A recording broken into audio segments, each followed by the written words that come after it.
कि क्या Indus valley civilisation का कोई पर्टिकुलर रिलीजन है या नहीं है। बताओ, आप लोग बताओ, जो हमने कल पढ़ा था उसके हिसाब से नहीं है। क्यों नहीं है, जबकि हमें वहाँ पर ग्रेट बात देखने को मिला, हमको वहाँ पर और भी एम्बुलेट्स देखने को मिले, हमको वहाँ पे बरियल साइट्स देखने को मिली, क्रिमेशन देखने को मिला, उसके बावजूद हम क्यों नहीं कह रहे कि हमारा रिलीजन है। मतलब कई सारे धर्म और धर्मों की चीजें मिलती है, जैसे जैसे एक दो मंदिर भी मिलते हैं हमें। Very good. और जो उनके दफनाने का तरीका था, हाँ हाँ ठीक है। और क्या कारण रहे होंगे कि हम ये मान नहीं सकते कि इंडस वैली सिविलाइजेशन का कोई धर्म था। देखो, एक तो यहाँ पर मल्टीपल चीजें एक साथ देखने को मिल रही है। ठीक है, वहां पर जैसे मैंने आपको बहुत सारी चीजें लिखाई थी, इसे बोलते हैं फैलेस वर्शिप। फैलेस वर्शिप में योनि और लिंग दोनों की पूजा होती है। पहली तो ये चीज हो गई। दूसरा, नेचर वर्शिप आपको देखने को मिलेगी। उसके साथ साथ नेचर वर्शिप के साथ हमने और क्या क्या चीजें देखी थी वहां पर। क्रीमेशन की सुविधा हमको देखने को मिली, कहीं कहीं पर जलाया भी जा रहा था। तो एट द सेम टाइम एक जगह पे लोगों को दफनाया जा रहा है और सेम टाइम पे लोगों को जलाया भी जा रहा है। तो अगर ये दो चीजें एक साथ हो रही हैं तो हम किस तरीके से कंफर्मिटी लें कि भैया वहां पर कोई एक सिंगल रिलीजन फॉलो हो रहा है। और इन सब में सबसे इंपॉर्टेंट चीज जो रह जाती है दैट इज वहाँ की लैंग्वेज, क्योंकि डिसाइफर हुई नहीं है तो हम आज तक समझ ही नहीं पाए कि क्या वहां पर होना चाहिए। ठीक है, तो आज देखो लिपि का भी आप लोगों का हो गया था, तो यहाँ से हमको पढ़ना है। और ये वाला जो पार्ट होगा इसमें अब ज़्यादा चीज़ें बची नहीं है, इसमें आपको कुछ ही चीज़ों को देखना है एंड हमारा इंडस वैली सिविलाइजेशन खत्म हो जाएगा। उसके बाद आज इसके क्वेश्चन करने की कोशिश करेंगे कि किस किस तरह के क्वेश्चन इसमें आए हैं या पास्ट में क्या क्या आए हैं। जैसे कल मैंने आपको दो क्वेश्चन बताए थे, बियर्डेड प्रीस्ट वाला, एक तो पिछले साल ही आया है 2025 में, और एक धूला विला वाला बताया था मैंने आपको 2021 में, ये पिछले साल ही आया है। ठीक है, पिछले और 2021 वाला। तो इसमें यहाँ पर आप लोग लिखना शुरू करना भी कि जब हम ट्रेड की बात करते हैं तो ट्रेड हमारा कहाँ कहाँ से होता था और किस किस के साथ होता था। तो सबसे पहले तो अगर आप एनसीईआरटी पढ़ोगे तो उसमें कुछ इंपॉर्टेंट पॉइंट्स के बारे में लिखा है कि भाई हमारा ट्रेड हो कैसे रहा है और पता कैसे लगा हमें ट्रेड हो रहा है। बताओ, आज के टाइम पे हम बोल रहे हैं हमारा इंटरनेशनल ट्रेड चल रहा है with USA, with UAE. How do we define that? मतलब अगर हमें किसी को प्रूफ करना हो तो हम कैसे प्रूफ करेंगे कि हाँ भाई हमने ट्रेड किया है। बताओ।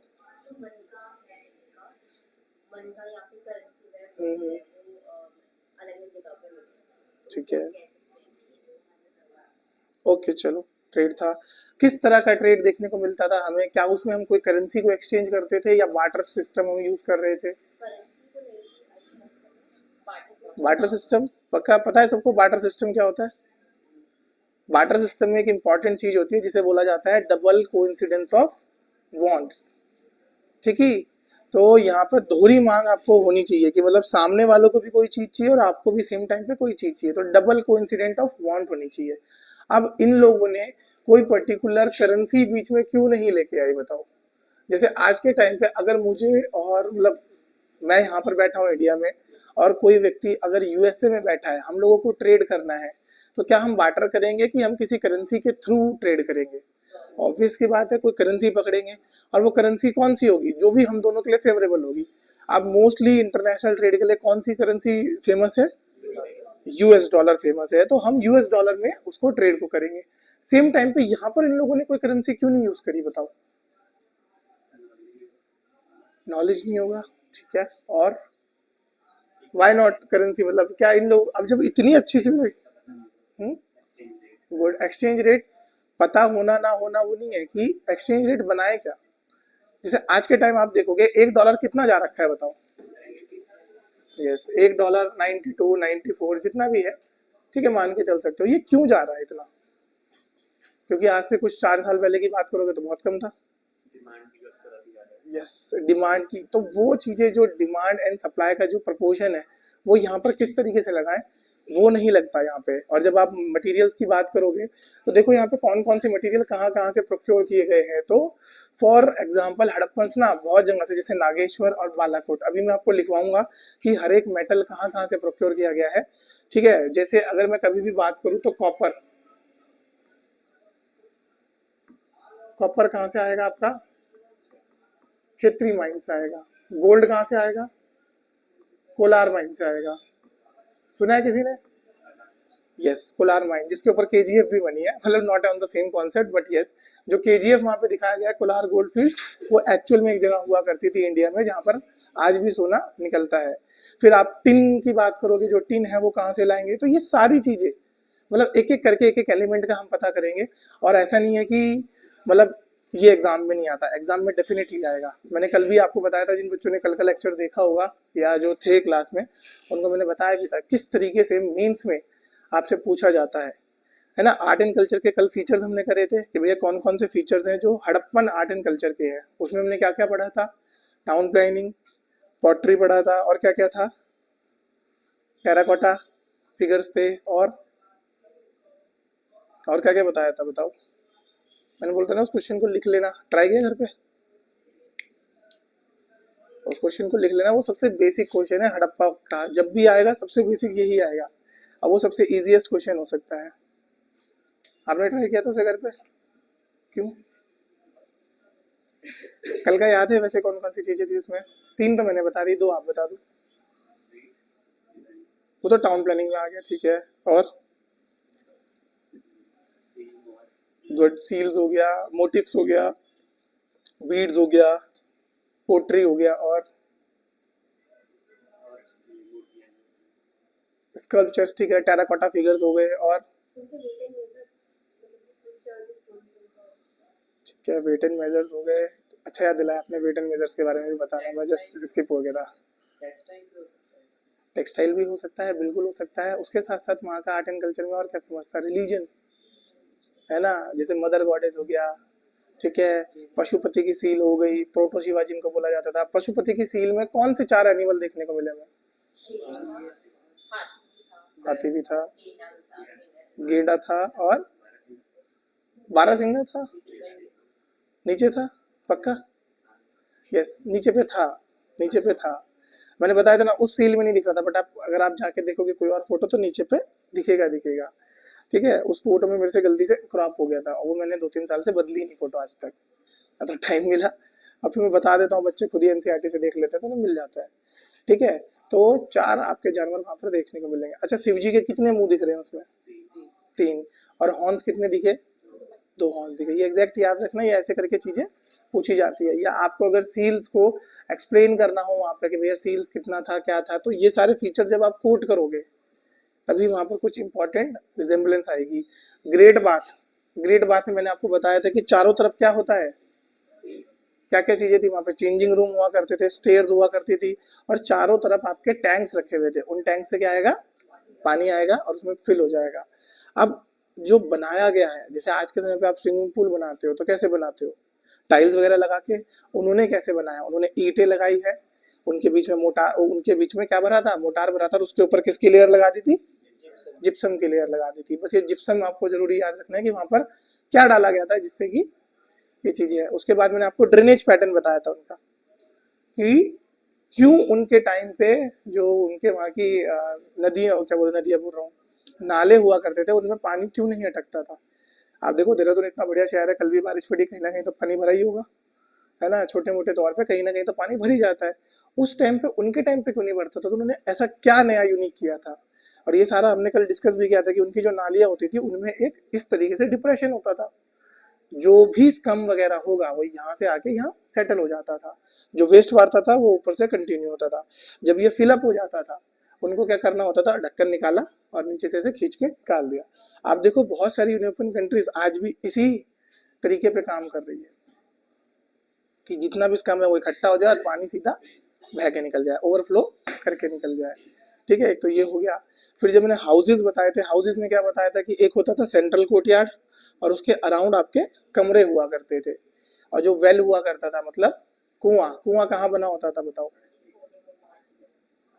यस, घर के बिल्कुल जो सेंट्रल कोर्टयार्ड था उसके बिल्कुल उस वाली साइड पे जो सड़क पे लग रहा हो, ताकि कोई भी आने जाने वाला व्यक्ति को भी वहां पर पानी पीने की सुविधा मिल सके। मतलब उसको ऐसा ना हो कि घर के बिल्कुल अंदर पे आना पड़े अगर किसी को जस्ट मतलब पानी पीने आना है।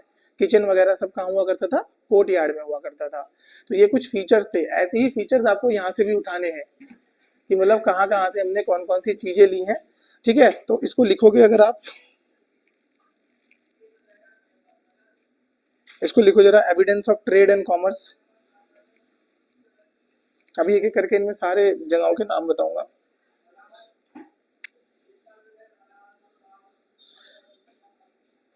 तीन सिविलाइजेशंस आपको याद रखनी है जिन जिन से हम ट्रेड करा करते थे। Sumerian, Mesopotamian and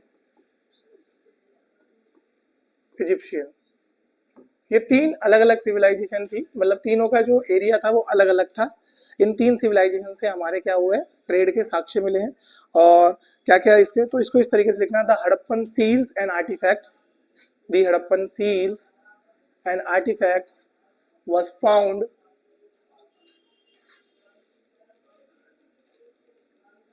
found in Sumerian. Harappa की जो सील थी, हड़प्पा की जो मोहरें थी और जो भी मटेरियल था वो कहाँ से पाया गया है, वो सुमेरियन और मेसोपोटामियन के पास से पाया गया है। क्लियर। अब अगर वहां पर हड़प्पा की सील्स और मटेरियल्स पाया गया है तो ऑब्वियस ही बात है हड़प्पा की साइड से वो कहाँ गए होंगे, वहां पर गए होंगे। अब आप अगर इसका एरिया वाइज देखोगे तो सुमेरियन के ब्रैकेट में लिखना कहाँ कहाँ पर पाया जाता है। तो सुमेरियन आपका पाया जाता है मॉडर्न डे ओमान, आज का जो ओमान है, बहरीन, इराक एंड ईरान। ठीक है, ओमान देख लो, वहां पर आप देख सकते हो Oman, Bahrain, Iraq and Iran. Clear. ये वाला जो पार्ट है, इस पूरे पार्ट में आपकी कौन सी सिविलाइजेशन हुआ करती थी, सुमेरियन सिविलाइजेशन हुआ करती थी। और उसके बाद मेसोपोटामियन कहां पर हुआ करती थी, किसी को पता है मेसोपोटामियन कहाँ है? यस, इराक के आसपास हुआ करती थी, दूसरी साइड पे हुआ करती थी। ठीक है, तो ये आपको ध्यान रखना है कि सुमेरियन में और मेसोपोटामियन में दोनों के पास आपके क्या पाए गए, हड़प्पा के अवशेष पाए गए। जैसे मेसोपोटामिया से तो एक पूरा का पूरा पॉट निकला है, आप एनसीईआरटी में देखोगे तो एक पूरा का पूरा ब्लैक पॉट को लिखा भी, उसका नाम भी है था हड़प्पन पॉट, ऐसे करके नाम लिखा हुआ है कि ये कहाँ पाया गया, ये कहाँ से पाया गया, अपना मेसोपोटामिया से पाया गया। तो हम सीधा मान लेते हैं कि मेसोपोटामिया में अगर हड़प्पा का पॉट मिल रहा है तो इसका मतलब दोनों आपस में क्या कर रहे थे, ट्रेड कर रहे थे। क्लियर। अगला इसमें आपको जो लिखना है दैट इज मेलुहा। मेलुहा के बारे में पता है किसी को, व्हाट डज मेलुहा?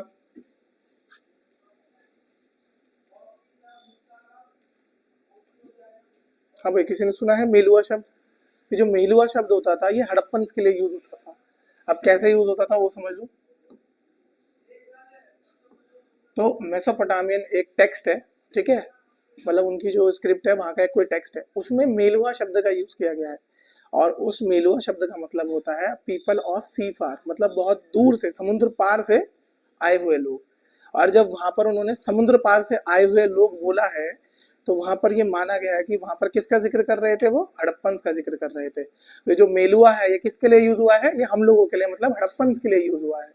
ठीक है, इसलिए आप कभी कभी देखोगे एक राइटर है, उनका मैं नाम भूल गया, लेकिन उन्होंने भी एक किताब लिखी है मेलुहा, और उन्होंने पूरा का पूरा आर्यन सोसाइटी और ये हड़प्पन सोसाइटी के बारे में ही लिखा है। ये जो मेलुहा यूज है, आप लोग कंफ्यूज मत करना, ये मेलुहा किसके लिए है, हड़प्पा के लिए यूज हुआ है। ठीक है, तो लैंड ऑफ सी फारर, और ये किसके बारे में बोल रहे हैं, हड़प्पा के बारे में बोल रहे हैं। इसके साथ साथ मेसोपोटामियन में ही कुछ शब्द लिखे गए हैं, जैसे दिलमुन। ठीक है, ये जो दिलमुन है ये एग्जैक्टली किसके लिए यूज किया गया है, बहरीन के लिए यूज किया गया है।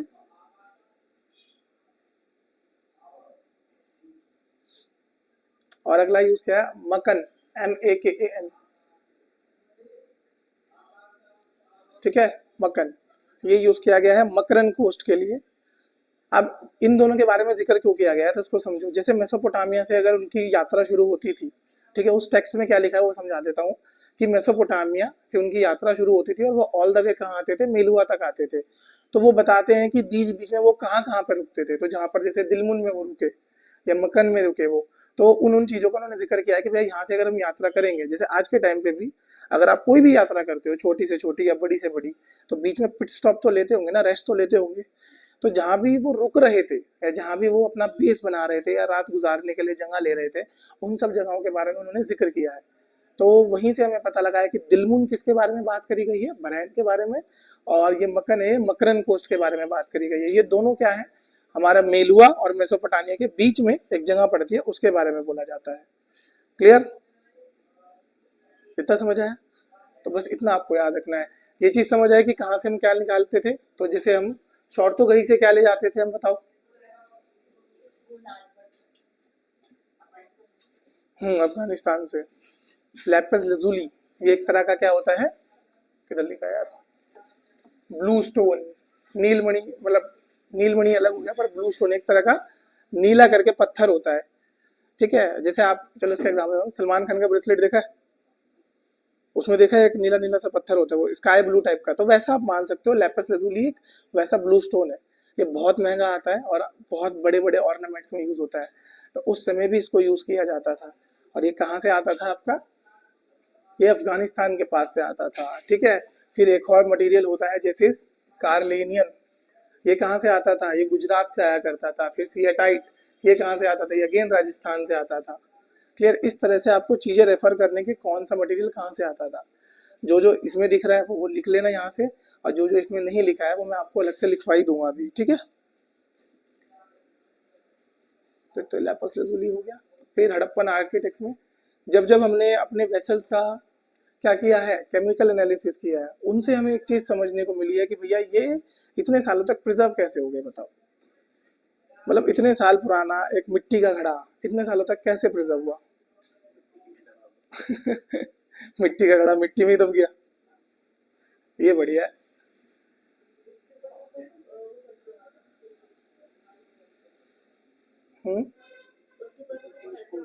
यस, क्ले की कोटिंग करते होंगे। देखो एक थिक लेयर ऑफ ब्लैक के ये हमको देखने को मिली, और ये जो थिक कोटिंग है ये परकोलेशन ऑफ लिक्विड, मतलब उसमें से पानी आने जाने से रोकती थी।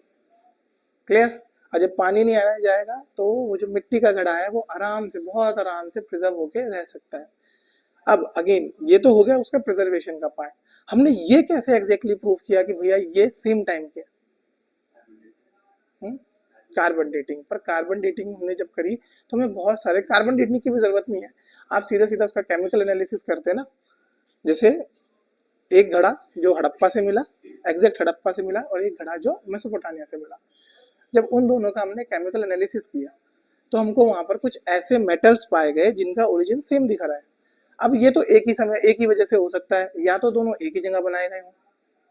ठीक है, तो यानी कि जो घड़ा कहाँ पहुंचा है, मेसोपोटामिया पहुंचा है, वो भी कहाँ पे बना होगा, जहां पर हड़प्पा का घड़ा बना होगा।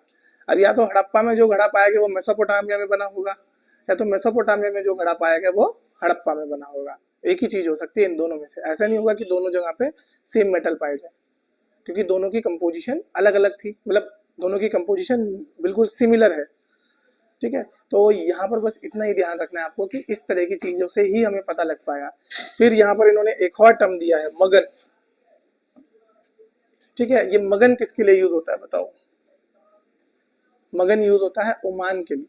ठीक है, तो एक एक करके सारे नाम याद रख लेना। अभी मैंने बताया दिलमुन बहरेन के लिए, मगन ओमान के लिए। ठीक है, ये नाम बार बार आते हैं आपके एग्जाम में। और मेलुआ किसके लिए यूज हुआ है, हड़प्पा के लिए यूज हुआ है। बहुत बढ़िया।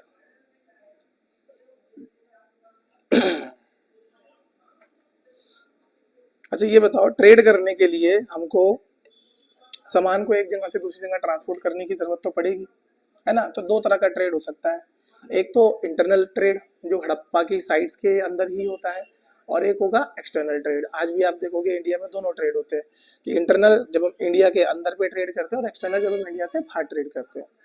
ठीक है, इंटरनल ट्रेड करने के लिए और एक्सटर्नल ट्रेड करने के लिए कुछ फर्क होता है क्या, मतलब इसमें मतलब ट्रांसपोर्ट कैरियर का कुछ फर्क होना होता है, या कोई अलग चीज होती है। जैसे अगर मेरे को अंदर अंदर ट्रेड करना है इंडिया, तो क्या मैं किसी सिर्फ एक तरह के व्हीकल से कर सकता हूँ क्या, या मुझे अलग अलग मीन्स ऑफ ट्रांसपोर्ट चाहिए, अलग अलग चाहिए पक्का। ठीक है, मतलब पॉसिबल ही नहीं है एक सिंगल मीन्स ऑफ उससे ट्रांसपोर्ट करना इंडिया में। मैं वो कह रहा हूँ वर्स्ट केस पॉसिबिलिटी के पॉसिबल नहीं है। अगर मैं सिर्फ रोड से बात करूँ, क्या सिर्फ रोड से मैं इंडिया के अंदर इंटरनल ट्रेड नहीं कर सकता, बट अगर मेरे को सिर्फ रोड से वहां ट्रेड करना है तो मुश्किल होगा कि नहीं होगा, मुश्किल होगा ना। तो ऐसा ही इनके टाइम पे होता है। जब ये इंटरनल ट्रेड करते थे तो उसके लिए इनके पास कौन से व्हीकल्स होते थे, बुलक कार्ट्स होते थे, मतलब बैलगाड़ी हुआ करता था। और जब इन्हें बाहर ट्रेड करना होता है उसके लिए इनके पास क्या होता था, शिप्स हुआ करते थे। और दोनों का आप लोगों ने टेराकोटा फिगर देखा है ना, बच्चों के खिलौने बनाए गए हैं। अब ध्यान रखना, बच्चों के लिए खिलौने भी वही बनाए जाते हैं जो उन्होंने सोसाइटी में देखा होगा।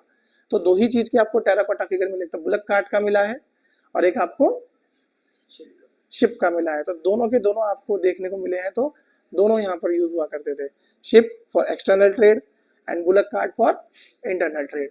अब देख लो कहाँ से कौन सा सामान लाया जाता है या कैसे लाया जाता है। तो सबसे पहले तो देयर इज नो करेंसी। भाई अगर नो करेंसी है तो यहाँ पर क्या होता होगा,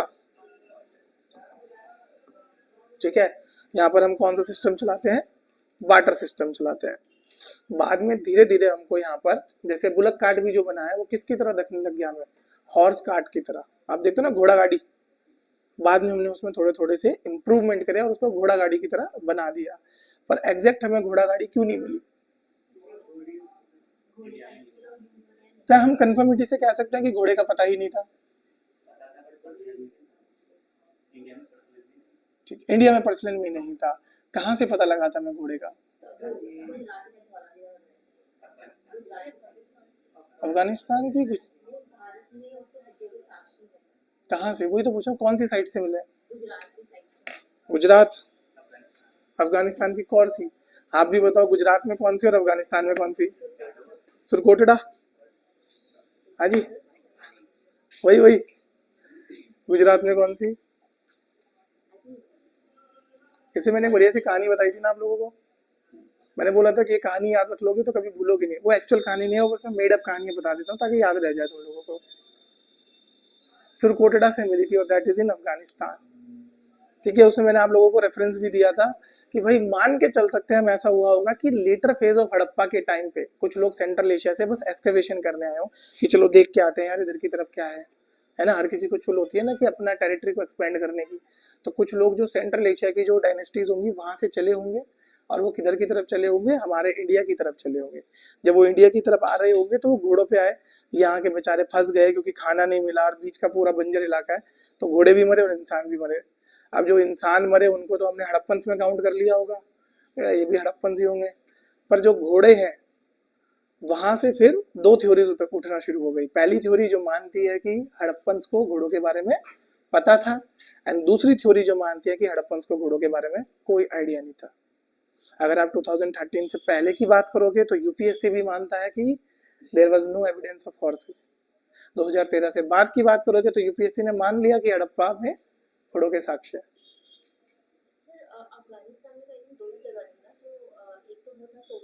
हाँ हाँ, सुरकोटड़ा गुजरात में था नहीं, या तो फिर शॉर्ट तो कहीं में होगा। वैसे माँ पाए तो ये सुरकोटड़ा से ही गए हैं, है ना, वही लिखवाया ना, एक बार चेक करना सुरकोटड़ा का है, मैंने लिखवाया तो होगा, क्योंकि दवाई खाने के बाद मेरा ये वाला दिमाग तो बंद हो जाता है।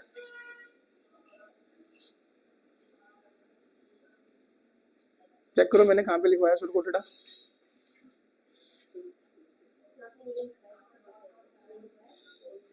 भून से, चलो ठीक है, मैं लिखवा दूंगा आपको, कल आके बता दूंगा, ठीक है।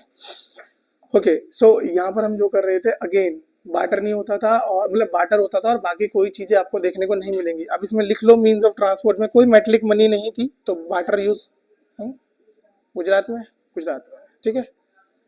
यहाँ पर आपको बार्टर देखने को मिलेगा। अब मिनरल्स कौन कौन से होते, तो मेजर जो मिनरल्स आते थे वो कहाँ से आते थे, ईरान और अफगानिस्तान, क्योंकि मिनरल्स का जो मेन एरिया है वो कहाँ पर देखने को मिलेगा आपको, अफगानिस्तान में देखने को मिलेगा। कॉपर कहाँ से आता था, कॉपर इंटरनली आता था, ठीक है। गोल्ड भी कुछ पार्ट इंटरनली आता था, कुछ पार्ट बाहर से लाते थे। जेड, जेड पता है किसी को, जेड, GADE नहीं, JADE, जेड, जेड एक तरह का मनका होता है, पत्थर होता है, बहुत प्रीशियस स्टोन होता है, वो चाइना से लाया जाता था, ठीक है। आप देखोगे वो इस तरह के थोड़े चमकीले टाइप के पत्थर होते हैं, मतलब थोड़ा सा मिल्की शेड के। तो वो जो जेड होता है वो भी आपको देखने को मिला है। सिडार वुड्स, ये कहाँ से मिला, ये हिमालय से, लिख लो इनको सबको, कभी कभी आ सकते हैं। पहला मिनरल्स जो हम इंपोर्ट करते थे, ठीक है, minerals from Afghanistan and Iran, minerals from Afghanistan and Iran, lead and copper from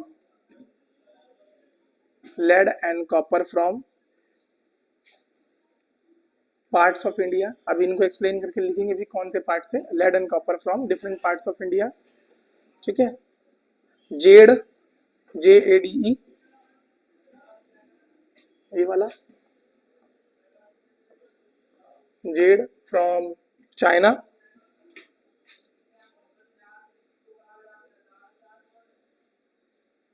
Z from China. And आता है cedar wood, CEDAR, cedar wood. ठीक है, फ्रॉम हिमालय और कश्मीर। ये कहाँ से आते हैं, या तो हिमालय से आएंगे या कश्मीर से आए होंगे, बस ये चीजें आपको याद रखनी है। अब लिखना एक्सपोर्ट क्या क्या करते हैं हम।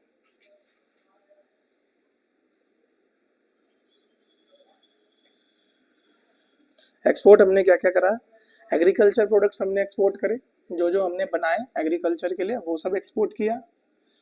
कॉटन के प्रोडक्ट्स को एक्सपोर्ट किया।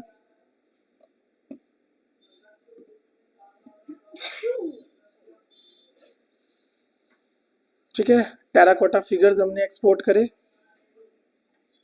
Terracotta figures. बीड्स, बीड की फैक्ट्री कहाँ पे आपको देखने को मिली थी बताओ। बीड्स, जो बीड्स बनाने का मेन साइट थी चनुद्रो। ठीक है, मेन। बैंगल्स की फैक्ट्री कालीबंगा। ठीक है, ये याद रखना, चनुद्रो यानी कि बीड्स की फैक्ट्री और कालीबंगन यानी कि बैंगल्स की। और जो प्लग फील्ड मिला था हमें राजस्थान का कौन सा पार्ट,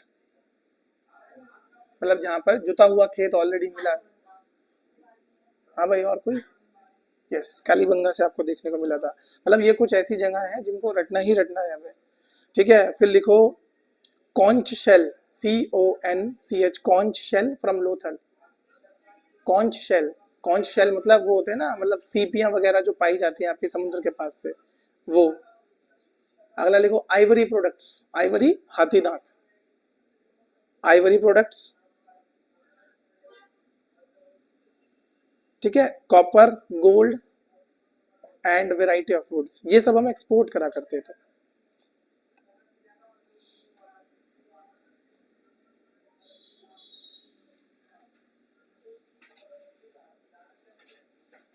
ठीक है, अब इंपोर्ट तो करते थे, पर कौन सी चीज कहाँ से इंपोर्ट करते थे वो जरा आप लोग लिख लोगे तो बहुत बढ़िया रहेगा, है ना। इसको ऐसे करके लिखना एक एक करके कि आप एक एक पॉइंट लोगे, यार ये मटेरियल हम कहाँ कहाँ से मंगा रहे हैं, तो ऐसे लिखना जैसे अभी हम गोल्ड पढ़ रहे हैं, तो गोल्ड हमने कहाँ से मंगाया है, तो गोल्ड मंगाया हमने Afghanistan, Iran, Afghanistan, Iran and Kolar mines इन कर्नाटका। ठीक है, ये 3 जगहों से आप क्या मंगाते थे, गोल्ड मंगाते थे।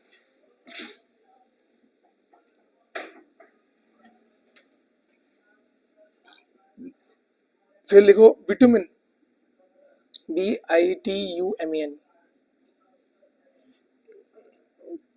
बिटुमिन पता है किसी को क्या होता है? हाँ, लोहे का कि किसी और चीज का बताओ।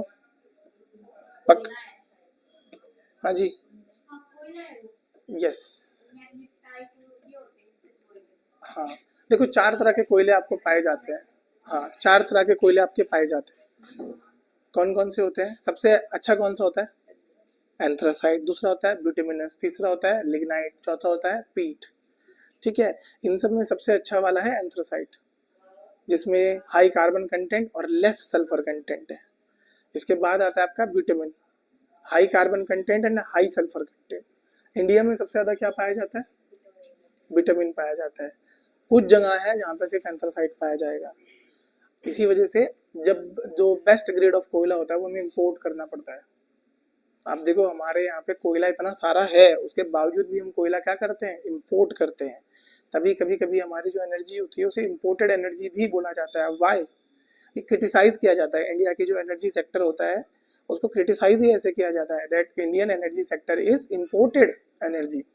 वाई? क्योंकि कोयला जो है वो ज़्यादातर हम इम्पोर्ट करें, अच्छा कोयला, ठीक है। हमारे यहाँ का जो कोयला है वो काम का तो है, बट क्योंकि उसमें सल्फर ज़्यादा है, ठीक है, तो उसको ट्रीट बार बार करना पड़ता है ताकि सल्फर डाइऑक्साइड आपका रिलीज ना हो जाए। बहुत तरह के ट्रीटमेंट उसके होते हैं प्लांट में, तो वो आपका साइंस एंड टेक का पार्ट होता है, वो तो जब साइंस एंड टेक पढ़ोगे तब पढ़ लेना, क्लियर। बट अगेन जो ये विटामिन वगैरह था ये उस समय भी हमको जरूरत पड़ती थी। उस समय किस काम में जरूरत पड़ती होगी बताओ? ऐसा क्या काम है जिसमें कोयले की जरूरत पड़ रही है? हैं?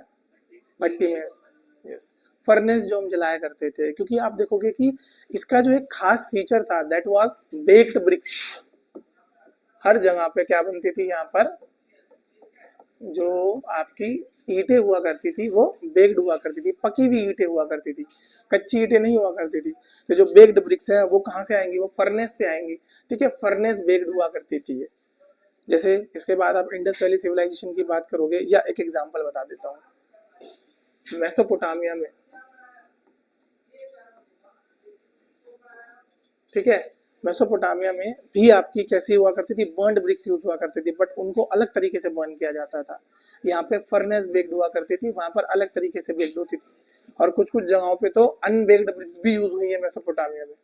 ये भी एक फीचर है, क्लियर डिस्टिंक्शन है, बट आज तक यूपीएससी कभी इतना डिटेल में घुसी नहीं है कि वो आपसे सीधा ये पूछ ले कि भैया मेसोपोटामिया और इंडिया का जो हड़प्पन है इन दोनों को कंपेयर कर दो, क्योंकि बहुत टफ हो जाएगा, हमें मेसोपोटामिया के बारे में कुछ ज़्यादा पता नहीं है। वो हमसे इंडिया का कंपेयर करवा सकते हैं, जैसे अर्ली वैदिक लिटर वैदिक कंपेयर करवा लेते हैं, ठीक है, हड़प्पा के आर्ट एंड कल्चर को कंपेयर करवा लेते हैं कि भैया कहीं पे कुछ अलग देखने को मिला है क्या इंटरनली, कि वैसे तो Harappa all the way from top to bottom same है, बट फिर भी कुछ डिस्टिंक्टिव फीचर देखने को मिले हैं on the basis of their topography. जैसे मांडा जो है वो कहाँ है? कश्मीर के पास है, ठीक है, और धोलावीरा कहाँ है? वो गुजरात के पास है। कुछ तो फीचर चेंज हुए होंगे ना इनमें, मतलब भाई कोई एक अगर कश्मीर में रह रहा है, हिमालय पार्ट में रह रहा है, और एक रण ऑफ कच्छ में रह रहा है, तो कुछ तो फीचर चेंज हो गए। वो कंपैरिजन आपसे पूछता है कि धोलावीरा में क्या चेंज हुआ, वहां पर क्या चेंज हुआ। जैसे rain water harvesting, rain water harvesting तो सबको पता होगा, क्या होता है रेन वाटर हार्वेस्टिंग? यस, उसको स्टोर करके रखना इस वे में कि ताकि आगे के लिए हम उसको यूज कर सके। अब बारिश का पानी पड़ा तो उसको हम कहाँ पर स्टोर करेंगे? वेल्स में, टैंक्स में, इरिगेशन पर्पस के लिए, ठीक है। मोस्ट ऑफ द पानी हम किस लिए यूज कर रहे थे? इरिगेशन पर्पस के लिए, क्योंकि उसको स्टोर करेंगे तो ऑब्वियसली बात है उसमें बैक्टीरिया, फंगस, ये सब ग्रो होने का खतरा है। तो मोस्टली हम उसे पीने के लिए तो यूज नहीं करेंगे फॉर ड्रिंकिंग पर्पस, हम उसे यूज करेंगे इरिगेशन पर्पस। इसी वजह से आप देखोगे कि धोलावीरा जो एक एरिड रीजन में है, तो वहां पर हमको ये इरिगेशन के पर्पस के लिए रेन वाटर हार्वेस्टिंग के साक्ष्य देखने को मिले, क्लियर। ऐसे ही जब आप और ऊपर ऊपर जाते रहोगे तो हर एक जगह के लिए, जैसे लोथल हो गया, लोथल में आपको ग्रीनरी ज्यादा मिली है। हड़प्पा, हड़प्पा और मोहनजोदारो ये दो मेन सेंटर हुआ करते थे एक टाइम पे, ठीक है। अब इन दोनों में से कैपिटल कौन सा था हमें नहीं पता, साइज के हिसाब से जाओगे तो कौन कैपिटल बनेगा? मोहनजोदारो। रेफरेंस के हिसाब से जाओगे तो हड़प्पा को कैपिटल बोलोगे, क्यों? क्योंकि ग्रीनरीज जो थी वो सबसे ज्यादा कहाँ मिली है? हड़प्पा में मिली है, 6 ग्रीनरीज मिली है, ठीक है। पर मोहनजोदारो को देखोगे तो सबसे ज्यादा प्रीस्ट के बारे में, टेराकोटा फिगर्स के बारे में, ये सब आपको कहाँ मिला है? मोहनजोदारो में देखने को मिला है। तो कुछ ऐसा मान के चल सकते हैं कि भैया जो सामान रखने की जगह होती थी, जहाँ पर आपका पूरे के पूरे हड़प्पा सिविलाइजेशन का जो फूड था या फूड ग्रेन्स थे वो स्टोर हुआ करते थे, दैट इज इन हड़प्पा। और जो ज़्यादा इंपॉर्टेंट लोग रहा करते थे, जो पॉलिटिकल लोग रहा करते थे, जो सेंट्रल अथॉरिटी के पार्ट थे, वो कहाँ रहा करते थे? वो आपके मोहनजोदारो में रहा करते थे। तो इस तरीके से हम कंपैरिजंस को ड्रॉ करते हैं, और ये सब आप कब सीखोगे? जब आप खुद से इन चीज़ों को पढ़ोगे, ठीक है। तो विटामिन हमने देखो 2 जगह से मंगाया, बलूचिस्तान एंड मेसोपोटामिया।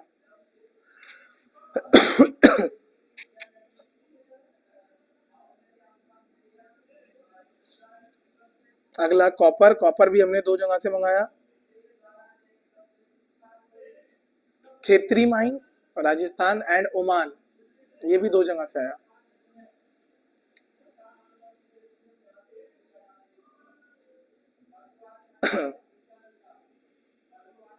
टिन लिखो, टिन कहाँ कहाँ से आया है? Afghanistan plus Iran. अच्छा, आपको पता है ना ये कौन सी एज चल रही थी इस समय? ब्रॉन्ज एज चल रही थी। पता है ब्रॉन्ज कैसे बनता है? कॉपर प्लस टिन, पक्का? ठीक है, कॉपर प्लस टिन, ठीक है। और स्टील कैसे बनता है?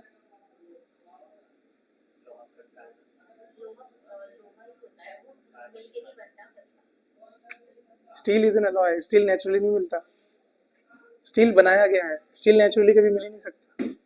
लोहा नेचुरली मिलता है, स्टील में कुछ ना कुछ डाला जाता है तभी वो स्टील बनता है। नहीं, कार्बन भी होता है उसमें, वन फॉर्म ऑफ।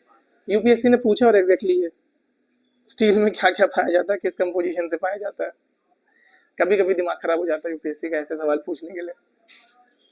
ठीक है, पढ़ के आने वाला। उसमें टीन भी एक मेजर इंपॉर्टेंट रोल प्ले करता है। ठीक है, जो स्टील होता है उसमें टिन भी होता है थोड़ा थोड़ा। अफगानिस्तान एंड ईरान दोनों लिख दो, कहाँ से आया? अफगानिस्तान से आया है और ईरान से आया है। फिर अगला लिखो लेड, ये कहाँ से आया आपका? साउथ इंडिया, मतलब इंडिया के अंदर से ही आया। शीशा, ठीक है। अगर केमिस्ट्री वाइज बोलूँ तो ये एक ऐसा एलिमेंट होता है जिसपे आके आपका जो रेडियो एक्टिविटी है वो खत्म हो जाती है। कोई भी रेडियो एक्टिव मटेरियल है वो इंटीग्रेट होते होते होते होते last radioactive last lead जैसी पहुंचेगा, उसके बाद उसकी रेडियो एक्टिविटी खत्म हो जाएगी और ये बहुत हार्मफुल होता है बॉडी के लिए। आप देखोगे इसके कॉइन्स सिर्फ एक ही डायनेस्टी है जिसने निकाली है। किसी को आइडिया है कौन सी डायनेस्टी? सातवाहनाज। ये सातवाहनाज ने लेड के कॉइन्स को निकाला था। और सातवाहनाज का जो सेकंड नेम था वो शायद मैंने लिखवाया था, क्या बोलते हैं उन्हें? Second name of Satavahanas? नहीं,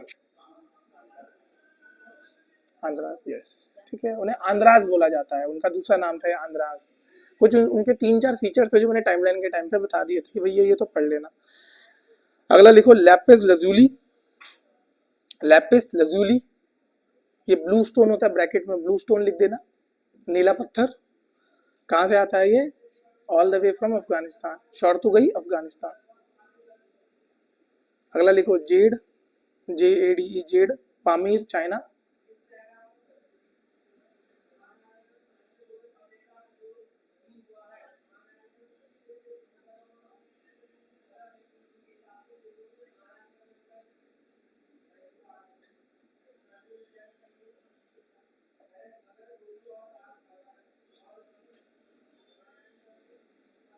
पामीर चाइना हो गया। फिर लिखो स्टेटाइट, STEATIT, स्टेटाइट ईरान। ये कहाँ से मिला है? ईरान से मिला है। और लास्ट है turquoise, again Iran, TURQUOIS, turquoise Iran. ठीक है, अब फटाफट से NCERT में जो लिखा है उसको खत्म कर लेते हैं। ये देखो अन्य सभ्यताओं के साथ जो लिंक लिखे हैं एग्जैक्टली इसमें सारी चीजें वही हैं जो हम ऑलरेडी पढ़ चुके हैं। ठीक है, मगन क्या होता है, दिलमुन क्या होता है, उन सब के बारे में ही बस, ज्यादा कुछ नहीं लिखा है। ये रिलीजन वाला हमारा कल हो ही गया था। तो मोस्ट ऑफ द चीजें तो यहाँ पर आपकी कंप्लीट हो गई हड़प्पा से रिलेटेड। अब इसमें बस 2 चीजें रह गई। थोड़ा सा ट्रेड वाला पार्ट आपने कवर कर लिया। लास्ट चीज इसमें रह गई आर्ट एंड कल्चर की, किस तरह का आर्ट यहाँ पे यूज होता था, पॉटरी में क्या यूज हुआ करता था। ठीक है, तो छोटी छोटी चीजें इसको लिखते चलना। जैसे पॉटरी जो होती थी, पॉटरी कैसे बनती थी? सबसे पहले तो व्हील मेड होती थी, जो मतलब व्हील क्या होता है? चक्का होता है ना, तो हाँ चक्का या चरखा, उसको घुमाया जाता था बहुत तेजी से और फिर उससे आपका पॉटरी बनाई जाती थी। ध्यान रखना, सबसे पहले तो कैसी हो गई? व्हील मेड हो गई पॉटरी आपकी। दूसरा, ये ज्यादातर प्लेन पॉटरी होती थी विद रेड क्ले। तो कैसी बनती थी? इसका बेस कलर कौन सा होता था? रेड कलर की होती थी। ठीक है, मतलब अगर बना के तैयार हो गई तो उसमें कौन सा कलर होगा भैया? आपका रेड कलर होगा। फिर उसको किसमें, मतलब फर्नेस वगैरह में फ्राई किया जाता था, उसको आराम से गर्म किया जाता था, बेक किया जाता था। उसके बाद उस पर ब्लैक कलर से नकाशी की जाती थी। और किस तरह की नकाशियां उसमें करी जाती थी? तो एग्जाम्पल के तौर पे भैया, अगर ये आपका एक पॉटरी है तो यहाँ पर 2-3 चीजें होती थी। एक तो जिगजैग पैटर्न, ठीक है, जिगजैग पैटर्न आपको यहाँ पर देखने को मिलेगा। उसके बाद आएगा इंटरसेक्टिंग सर्कल्स, ऐसे, ठीक है। तलहटी पे इस तरीके से गोल गोल गोल गोल इंटरसेक्टिंग सर्कल्स बना दिए गए।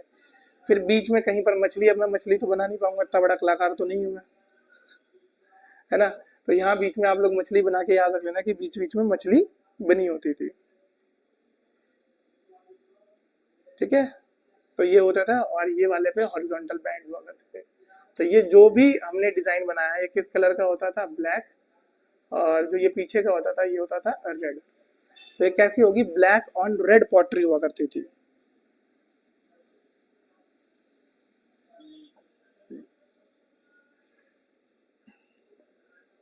ठीक है। कैसी हुआ करती थी ये, ब्लैक ऑन रेड पॉटरी हुआ करती थी। अगला लिखना इसमें टेक्सटाइल एंड ऑर्नामेंट्स।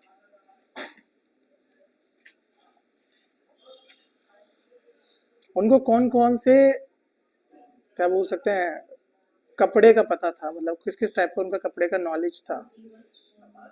कपास का था, कॉटन का था, और ऊन का था, सिल्क का था, बताओ। नहीं होगा, क्यों? चाइना से आया है, तो क्या चाइना वालों ने तब तक दिया नहीं था हमें silk? They have knowledge of silk, ध्यान रखना, यही तो कंफ्यूजिंग होता है। They had knowledge of cotton and silk, दोनों का नॉलेज था उन्हें। और अगर आप देखोगे, मैंने आपको, रुक जाओ उनकी फोटो ही दिखा देता हूँ अब, क्योंकि देख तो ली ही है आपने।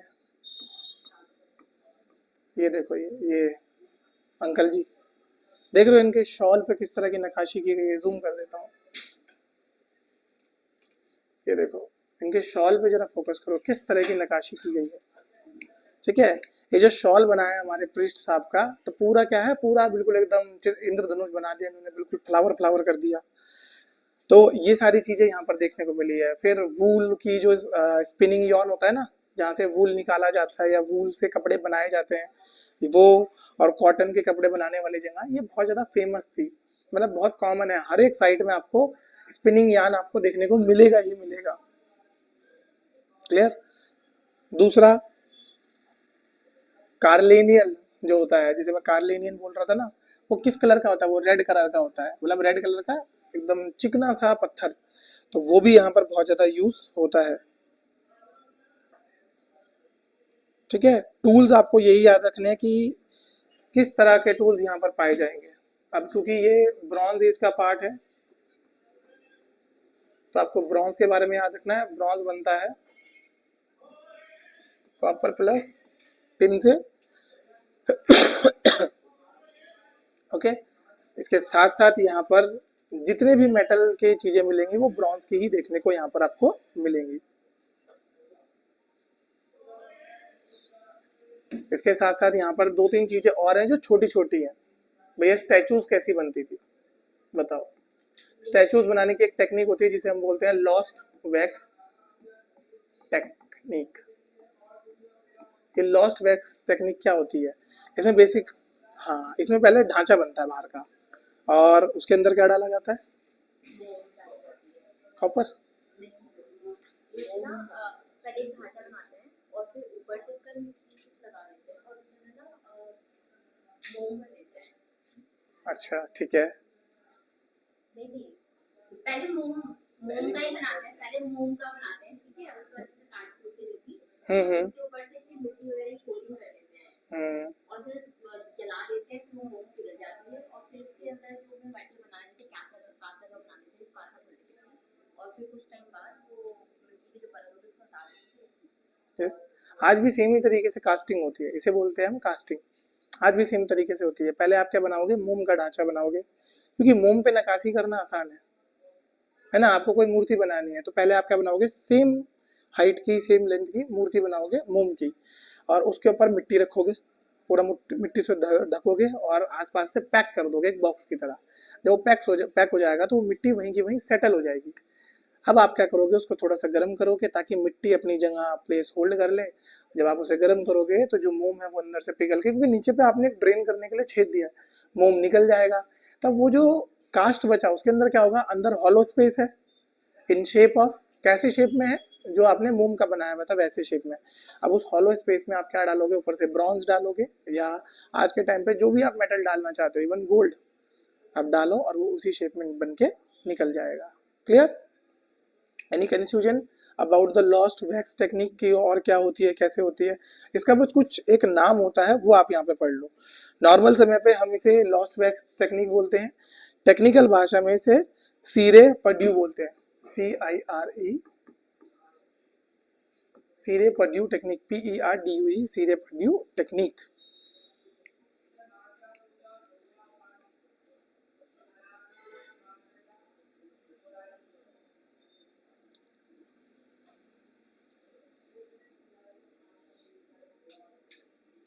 क्लियर? फिर यहाँ पर होता है डिस्कवरी ऑफ, मतलब क्या इन लोगों को आयरन के बारे में पता था? इन लोगों को आयरन के बारे में नहीं पता था। कब आया था आयरन, कुछ आइडिया? छठी में पक्का?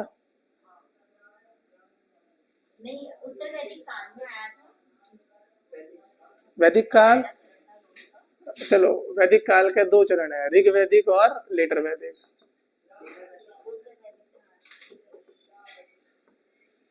तो कौन से काल में आया था बताओ? लेटर वैदिक।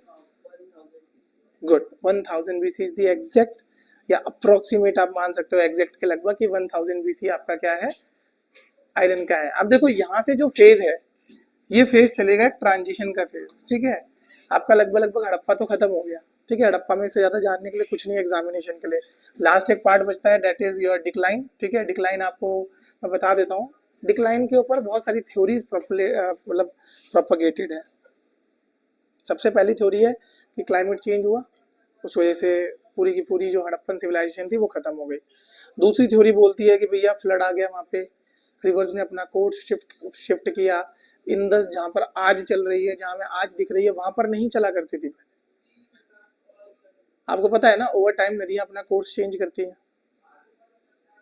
इसका कोई एक्सट्रीम एग्जांपल पता है आपको? तीस्ता नदी का नाम सुना है? कोसी का नाम, कोसी को सौरव बिहार बोला जाता है ना? बिहार का दुख बोला जाता है, क्यों? क्योंकि वो कभी एक कोर्स को फॉलो ही नहीं करती। वो हर साल अगर उसमें पानी बढ़ा तो वो अलग अलग जगह से निकलती है, अलग अलग जगह को चलती है। इस वजह से वो बिहार के किस हिस्से में कब बाढ़ ला दे किसी को नहीं पता। सेम ऐसे तीस्ता है, तीस्ता पहले किसी और नदी की सहायक नदी हुआ करती थी, इतने सालों में उसने अपना कोर्स चेंज किया है और अब वो किसी और नदी की सहायक नदी हो गई। आप लोग एक होमवर्क कर लेना, मतलब घर जाके सर्च मारना कि पहले वो किसकी सहायक नदी थी और आज किसकी सहायक नदी है। क्योंकि तीस्ता का जो रिवर वाटिंग प्रोजेक्ट है शेयरिंग का, वो हमारा और बांग्लादेश के बीच में चल रहा है। और आपको पता ही है कि बांग्लादेश और इंडिया के बीच में आजकल कैसे रिलेशन है भाई, अच्छे हैं कि बुरे हैं? हैं? देखो आप डिप्लोमेट हो तो आप बुरे तो बोलोगे नहीं। मैंने कल बोला था ना कि एक कोट बताई थी ना, इफ अ डिप्लोमेट से yes he means perhaps, if a diplomat say perhaps it means, and if a diplomat say no he is not even a diplomat। तो अगर आप लोग ना बोल रहे हो तो आप डिप्लोमेट तो हो ही नहीं। अरे तो देखो, यूपीएससी में जाने से पहले बनना पड़ेगा बेटा, डिप्लोमेट के साथ डिप्लोमेसी खेल के आनी पड़ेगी, तब वो देंगे। आजकल तुम लोगों ने एक उनका देखा होगा, उनके बड़ा फेमस हो रहा है वो जो IFS ही रहे हैं, वो फॉरेन एम्बेसडर रहे हैं, बड़ा स्ट्रिक्ट टोन में बोलते हैं। जैसे पहले वो वाले सर थे, क्या नाम था उनका, वो हिंदी के लेक्चरर जो थे DU के सर, मैं नाम भूल गया उनका, जिनका वो फेमस हुआ था कि आप, हाँ कैजुअल वाले भैया तो वो फेमस हुए थे। आजकल उनके अलावा एक और फेमस हो रहे हैं, वो बड़े स्ट्रिक्ट टोन में पूछते हैं भाई, वो तो आपको डिप्लोमेसी करने का मौका नहीं देते। वो खुद बोलते हैं बेटा मैं डिप्लोमेट रहा हूँ, मेरे से डिप्लोमेसी मत करो। एक बच्चे को सोचो ऑल इंडिया रैंक 3 आए थे कि क्या, उसको इतना ग्रिल कर दिया कि उसके चेहरे पे दिख रहा था कि रोने वाला है। सीधा पूछो उनसे, can we trust on US से? बोलता है yes sir. How could you say that we trust on US से? बोले sir USA is our allying partner and we have trade, but पिछले 1999 में तो पाकिस्तान के साथ खड़ा था वो, अभी 2 दिन बाद अगर पाकिस्तान से फायदा मिले फिर खड़ा हो जाएगा, तो कैसे हम कह सकते हैं कि हम उसे ट्रस्ट कर सकते हैं? क्या हम रशिया को ट्रस्ट कर सकते हैं? चलो मैं आपसे पूछ रहा हूँ, वाई? शायद वाई?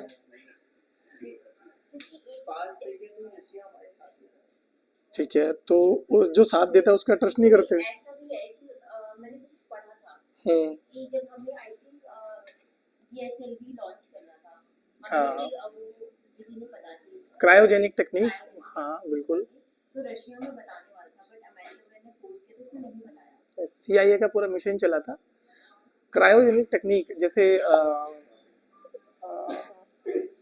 एक मूवी बनी थी प्रोफेसर नाम्बियार पे, जिसका रोल माधवन ने किया था, जिसमें शाहरुख खान भी आया था। क्या आई थिंक रॉकेटरी मूवी थी कि क्या थी? हाँ रॉकेटरी मूवी थी।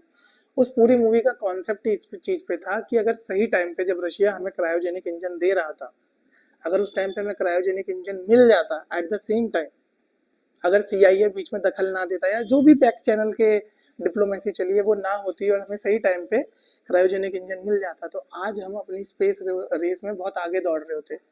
उस एक डिसीजन ने हमें 20 साल पीछे धकेल दिया, क्योंकि तब हमें क्रायोजेनिक इंजन खुद से बनाना पड़ा और 20 साल लग गए हमें उसे बनाने में। ये 1990s की आई थिंक बात होगी जब हमें मिल रहा था। बन के कब तैयार हुआ? अभी 2000 मतलब 20 के रफली 20 के अराउंड जब हम प्रॉपरली क्रायोजेनिक को यूज करने लग गए। सोचो अगर तब ले लेते तो कहाँ पहुंच जाते हम आज, है ना? मंगल पे तो इतने आसानी से पहुंच गए। मतलब इकलौती ऐसा इंस्टीट्यूशन मेरे को लगता है इंडिया में जो थोड़ा सा हमारा नाम बचाए रखे हैं, जिसने बेइज्जती नहीं कराई है। वरना बाकी हमने कोई कसर नहीं छोड़ी है इंडियंस ने कि बेइज्जती ना कराए अपनी। ओके, तो बस इस तरह के सवाल आपसे कभी कभी पूछे जाएंगे कि डिप्लोमेसी में क्यों हम किसी पे भरोसा नहीं करते, वाई? इंटरेस्ट मैटर करता है। तो आज के टाइम पे आपको क्या लगता है कि सबसे बेस्ट इंटरेस्ट हमारा किस कंट्री के साथ अलाइन हो रहा है? ये मैं सबके लिए ओपन कर रहा हूँ क्वेश्चन। किस कंट्री के साथ हमारे सबसे बेस्ट इंटरेस्ट अलाइन हो रहे हैं? ईरान। तो वो तो हम रशिया से भी ले रहे हैं बेटा। रशिया भी बहुत सस्ता दे रहा है, क्योंकि रशिया से कोई और तेल नहीं ले सकता, हम ले सकते हैं। हॉर्मूज बंद रहता है, ईरान से अच्छे करने चाहिए। ठीक है, बिल्कुल सही बात कर रहे हो। और रशिया से क्यों नहीं ले सकते हैं? बहुत दूर पड़ता है। एक तो बात है, बहुत दूर तो पड़ता है ना? हाँ, all the way from far east, वहां से व्लादिवोस्टॉक से सी ऑफ जापान, देख रहे हो? Sea of Japan, sea of Japan के ऊपर सी ऑफ ऑक्सटॉक, वहां से घूम के पूरा ये साउथ चाइना सी से होते हुए आना पड़ता है। और हम लीगली तो नहीं, मतलब हम इंटरनेशनली ले भी नहीं सकते, क्योंकि उसने काट सा लगा रखा है और हमको साफ बोला है कि बेटा तुमने लिया तो अभी बीच में धमकी दी थी ना 50% टैरिफ की, और 25 और बढ़ा दूंगा, 75% टैरिफ लगा दूंगा। हम उस पर 100% टैरिफ लगा के बैठे हैं। सोचो हार्ली डेविडसन लेने जाओगे ना, तो अगर 4 लाख की बाइक है तो 8 लाख की इंडिया में पड़ेगी। बट वो हम पे अगर 25% और बढ़ा दे या 50% भी हमारे लिए बहुत ज्यादा है। क्यों? क्योंकि यूएसए एक ऐसी कंट्री जिसके साथ हम ट्रेड सरप्लस में, चाइना के साथ हम ट्रेड डेफिसिट में, तो उनसे हमें इतना फर्क नहीं पड़ेगा। मतलब नुकसान होगा वो पड़ेगा, पर जहां से हमें पैसा आ रहा है अगर वहां टैरिफ लग जाए तो हमारा पूरा मार्केट खत्म हो जाएगा। ये सारी चीजें सोचनी पड़ती है। जैसे अब वही होता है ना कि आप लोग भी पढ़ रहे हो तो गली मोहल्ले के अंकल कुछ ना कुछ डिस्कशन तो करेंगे। तो जैसे जहाँ मैं कोचिंग में पढ़ाता हूँ एक भैया है हमारे, तो वो बोलते हैं कि इंडिया को इतना डरना क्यों है बैंकर, यूएसए पे लगा दो 75%। उनका सिंपल सवाल, डरता क्यों है इंडिया? फिर वो मोदी जी को बोलने लगते हैं कि यार थोड़ा स्ट्रिक्ट स्टैंड लेना चाहिए इन्हें कि बैंकर ऐसी कोई भी आगे में धमका जा रहा है। तब उनसे अब उनको समझाऊं कैसे मैं? वो मेरे को बोलते हैं सर आप बताओ गलत है कि नहीं है। मैं मुंडी, हाँ सही बोल, बिल्कुल सही बोल रहे हो। हम उन्हें क्या समझाओ इंटरनेशनल रिलेशन, क्या उनको जियो पॉलिटिक्स के बारे में बताऊं कि भाई यूएसए को ऐसे नहीं धमका सकते, वो हमको धमका सकता है। ऑल्दो से नहीं चाहिए पर हम नहीं धमका सकते ना भाई। इंटरनेशनल पावर हमारे पास भी है, ठीक है, हम पूरे एशिया के सबसे बड़े सुपर पावर है एशिया की, ठीक है। थर्ड हम बोल सकते हैं कि यूएसए रशिया के बाद अगर किसी का नाम गिना जाएगा तो शायद हमारा गिना जाएगा। अब तो मैं यूरोपियंस को भी काउंट नहीं करता, क्योंकि यूरोपियन यूनियन का भी उतना मतलब अब प्रभुत्व मुझे लगता नहीं है। ओवर द टाइम घट ही रहा है, क्योंकि आप देखो जो प्रॉब्लम्स एक टाइम पे हम फेस कर रहे थे, सेम प्रॉब्लम्स अब यूरोपियन फेस कर रहे हैं वहाँ पे, ठीक है। पॉपुलेशन की प्रॉब्लम हो गया, रिसोर्सेज को लेके प्रॉब्लम हो गया, बहुत सारी पॉपुलेशन मतलब बहुत सारी प्रॉब्लम्स वहाँ पे आ रही है। और उनके फिर ऐसे ऐसे तो पॉलिसीज आ रही है जैसे माइग्रेशन को रोकने के लिए, ठीक है। अच्छा ये बताओ, आप लोगों ने पॉलिसी के बारे में पढ़ा था, जो जैसे यूएसए ने भी H1B वीजा बंद किया, ठीक है, यूके ने ब्रेग्जिट, जो ब्रिटेन ने एग्जिट किया है, आपका ब्रेग्जिट किया है, उसके बाद उन्होंने भी एक्स्ट्रा वीजा देना बंद कर दिया। तो इससे प्रॉब्लम नहीं होगी कि इन कंट्रीज को, क्योंकि ये कंट्रीज तो बनी ही बाहर के लोगों के बेसिस पे। जैसे यूएसए, एक टाइम पे यूएसए जो बना है वो माइग्रेंट्स के दम पे ही तो बना है। यूएसए को लैंड ऑफ माइग्रेंट्स बोला जाता है। ओरिजिनल यूएसए का है कौन वहां पे बताओ? ओरिजिनल अमेरिकन तो कोई है ही नहीं। जितने भी हैं ये शुरुआत के स्पेनिश ओरिजिन के आए हैं, या ब्रिटिश ओरिजिन के आए हैं, या फ्रेंच ओरिजिन के हैं, ये सब इंटरमिक्स हुए हैं और यूएसए को बना दिया। आज जो अपने आप को अमेरिकन बोल रहे हैं, उनकी असली रूट्स अमेरिका से है ही नहीं। जो खुद माइग्रेंट्स के बेसिस पे बने, वो माइग्रेशन को कैसे रोक सकते हैं? मतलब ये आयरॉनिकल नहीं लगता आप लोगों को? आप लोग बताओ, रोकना चाहिए? इंडियन पर्सपेक्टिव से उन्होंने H1B वीजा को कम किया है, सही किया है कि गलत किया? इसमें उन्हीं का नुकसान है। चलो उनका नुकसान है, होने दो, हमें क्या मतलब ना। हमारा नुकसान है कि नहीं, हम उससे देखते हैं। इंडियन पर्सपेक्टिव से फायदा है कि नुकसान है? नुकसान भी है, फायदा भी है। लाइक नुकसान इस वजह से है कि मतलब यहाँ की जो वो होते हैं, वहाँ ठीक है, माइग्रेट करके वहां से पैसा कमाते थे और फिर घर पे भेजते थे, तो मस्त एकदम पैसा आता था। One way transfer